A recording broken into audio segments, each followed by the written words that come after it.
수요일 굿모닝 글로벌 함께하고 계십니다. 수요일 시간 미국 경제와 증시에서 가장 핫한 이슈를 중심으로 투자 전략 세워보는 시간이죠. 이재선의 투자 백미 들어왔습니다. 현대차증권 이재선 연구위원 모셨습니다. 안녕하십니까? 네, 안녕하세요. 네, 안녕하십니까? 시장의 분위기가 점점 더 좋아지고 이렇게까지 좋아져도 되나 싶을 정도의 분위기 속에서 위원님이 나오셔서 위원님은 지금 시장을 어떻게 보고 계신지 일단 분석이 좀 궁금합니다. 네, 저는 그간 시장 반등을 위해서 선행돼야 되는 전제 조건으로 연준의 기조 변화를 하반기 때부터 꼽아왔는데 이번 FOMC 회의를 통해서 연준이 1차적으로 시장이 좀 어느 정도 Q사인을 줬다라고 생각을 하고 있고요. 따라서 조정 가능성은 그렇게 높아 보이지 않은 구간에 본격적으로 진입하게 된다라고 생각을 하고 있습니다.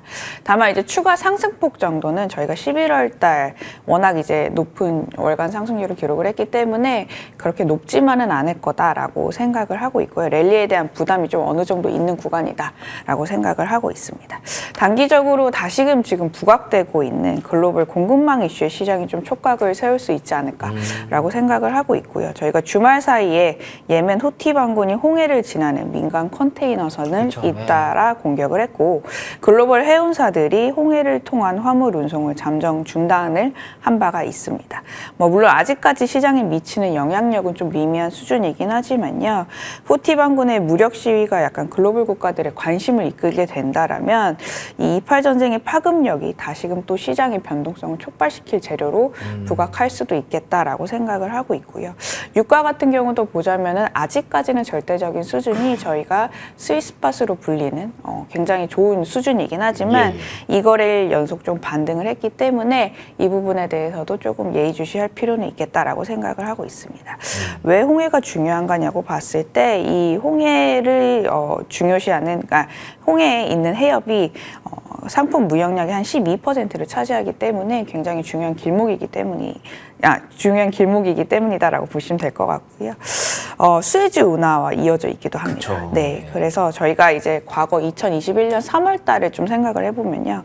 그 대형 화물선이 좌초를 이제 해서 수에즈 운하를 좀 일주일간 막고 있었던 경험이 있었거든요. 그쵸. 예. 그때도 사실 물류 대란이 좀 단기적으로 고조된 바가 있기 때문에 이 부분에 있어서 조금 뉴스를 팔로우업 해야 될 것 같다라고 생각을 하고 있습니다. 알겠습니다. 말씀하셨던 전제 조건 연준의 피봇이 나오면서 조정 가능성이 굉장히 낮아졌다라는 말이 인상적입니다. 그렇지만 반등에 대한 기대감도 이제는 슬슬 조금씩은 낮아지고 있습니다. 그런데다가 돌발 변수로 작용할 수 있는 홍해 사태까지 계속 조금 불안불안한 그런 마음도 작지 않게 있는 것 같은데 근데 지금 월가의 아이비들은 내년 전망을 굉장히 긍정적으로 내놓고 있거든요. 제가 듣기로는 오펜하이머의 5,200까지 S&P 500 이 정도면은 계속 좀 긍정적으로 봐도 좋지 않을까요? 어떻게 보세요? 네, 물론 금리 하락이 사실 속도 조절이 어느 정도 좀 필요해 보이긴 하지만요.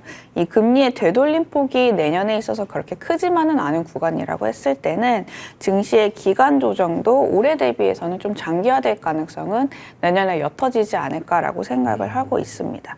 금리의 방향성이 점차 우하한 가능성이 높아지는 국면에서는 주식 비중은 연준의 금리 인하 시점에 맞춰서 점진적으로 늘려가야 된다라고 생각을 하고 있고요. FOMC 회의에서도 파월 의장이 보다 약간 디스인플레이션에 대해서 좀 확신하는 기조를 굉장히 좀 시장 예상치 대비해서 좀 세게 보였다라고 생각을 하고 있습니다. 관건이 언제부터 금리를 되돌리기 시작하는 게 적절한지 초점이 맞춰져 있다라고 언급을 한 바가 있었고 인플레이션이 2%를 조금 상회를 해도 금리 인하 가능성이 열려 있다라고 이제 말씀을 했기 때문에 시장에 있어서 조금 우호적인 분위기를 조성하는 좀 재료로 이 부분에 대해서 작용을 했다라고 보시면 될 것 같고요. 과거 연준의 정책 전환기 중에서 경제 위기가 없었던 구간이 그렇게 많지만은 않지만 1995년에서 96년은 대표적으로 이제 경기 연착륙이 가능했던 구간이었습니다.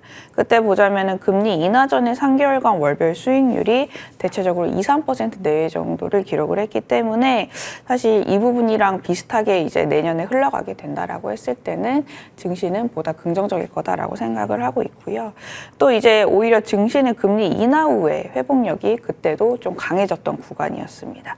금리 인하 이후에 증시 수익률이 대략적으로 한 16% 정도를 기록을 했는데 직전 금리 동결 구간인 11% 상승보다도 양호한 성과를 시현을 했고요. 왜냐라고 봤을 때 여타 금리 인하 사이클과 달리 인하 후에 경기가 빠르게 개선된 점에 이제 시장은 보다 좀 초점을 맞췄다라고 보시면 될 것 같습니다. 지금 그때 미국 GDP 성장률을 보자면요. 96년도에는 대략적으로 한 3%, 예. 97년도에는 4%로 올라갔었던 구간이거든요. 지금 아직까지 시장이 이제 예상을 하고 있는 내년에 대한 경기 전망은 뭐 급격한 침체 가능성은 좀 제한적일 거다라고 보고 있고 뭐 침체가 오더라도 사실 얕은 수준에 그칠 거다라고 전망을 하고 있기 때문에 연착륙이 가능한 시나리오다라고 했을 때는 주가 흐름은 오히려 금리 인하 이후에 좀 더 좋을 거다라고 생각을 하고 있고요.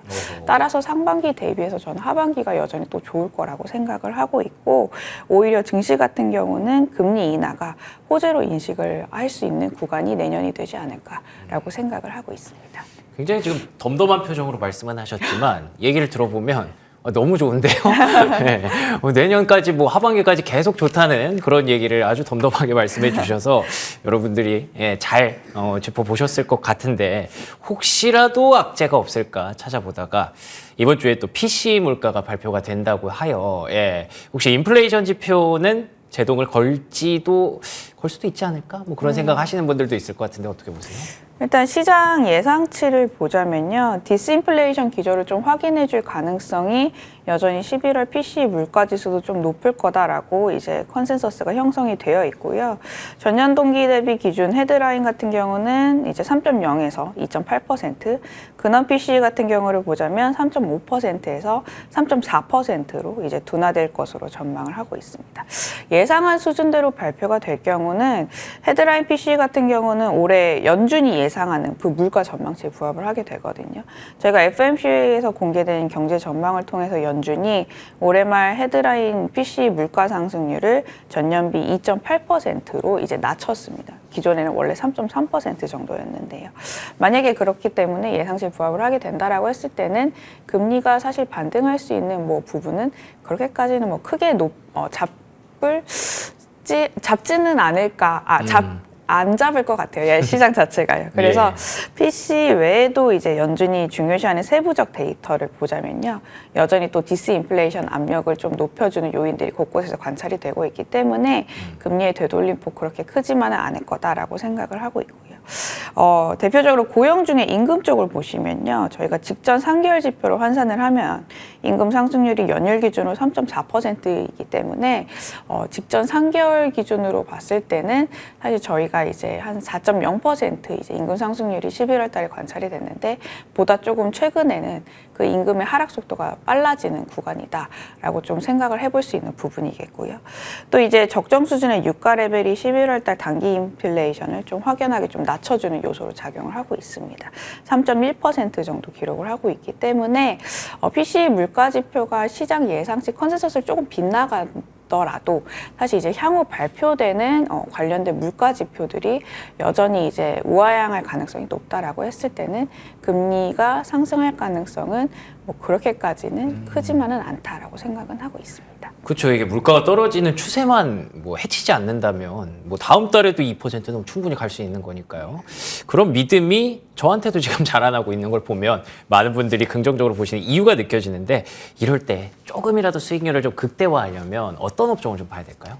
네, 증시에 부담을 줄 정도의 금리 상승 압력이 전개될 가능성이 낮다라고 했을 때는 연말까지는 저는 낙폭과대 업종에 조금 집중을 하자라고 계속해서 말씀을 드리고 있고요. 저희가 2022년 3월 달 이후부터 본격적인 금리 인상 사이클이 시작이 됐는데 그때부터 코스피를 이겼던 업종들과 또 졌던 업종들의 그 가장 이제 민감도가 높았던 변수 중에 하나가 2년물 금리였습니다. 근데 2년물 금리가 최근에 이제 또 두드러지게 좀 하락을 하고 있는 상황이고요. 이 금리 하락이 관찰된 2024년 10월 달부터 보자면요. 코스피 대비 졌던 업종들의 선전이 조금 두드러지고 있는 상황입니다.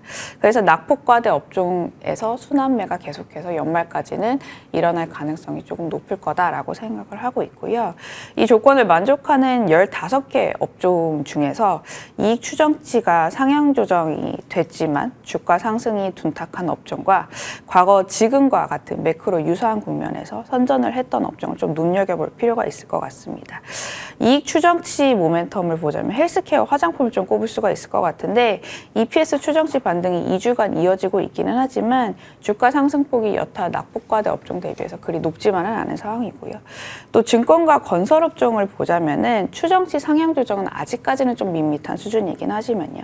저희가 2000년도 이후에 그 CPI 하락과 채권 시장의 그 불스티프닝, 즉 이제 장기금리 대비해서 단기금리 하락폭이 가팔라지는 구간 내에서 코스피를 이겼던 업종이기 때문에 관련된 업종을 좀 주목을 해보자라고 말씀을 드리고 있습니다. 좋습니다. 헬스케어, 화장품, 증권, 건설까지 주목할 만한 업종 콕콕 잘 집어주셨네요. 지금까지 현대차증권 이재선 연구위원과 얘기 나눠봤습니다. 오늘도 좋은 말씀 고맙습니다. 네, 감사합니다. 수요일 굿모닝 글로벌 여기서 마무리하겠습니다. 저희는 내일 아침 5시 55분에 돌아옵니다. 이어지는 출발 성공 투자 역시 MTN 머니투데이 방송과 계속해서 함께해 주시기 바랍니다. 시청해 주신 여러분 고맙습니다.